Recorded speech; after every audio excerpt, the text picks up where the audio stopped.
Una tremenda beffa per il Ribera che perde con la capolista Cosenza soltanto al 91esimo su calcio di rigore. Contatto Calvaruso-Pesce, l'attaccante va giù e l'arbitro assegna il penalty. Mosciaro non sbaglia e regala i 3 punti al Cosenza.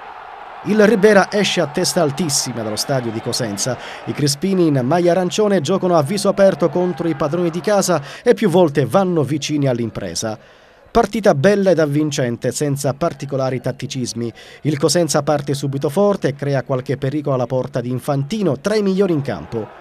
Il Ribera non sta a guardare e con Di Miceli e Casisa prova a sbloccare il risultato. Il primo tempo termina a reti inviolate. Nella ripresa, al terzo minuto, il Cosenza passa a condurre. Tapin vincente di Fiore.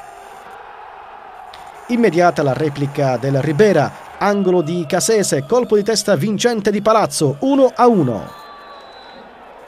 Il Cosenza alza il baricentro alla ricerca del gol vittoria ed il Ribera gioca di rimessa. Finale pazzesco. Casisa con un gran tiro dalla distanza chiama la super parata Ferlez.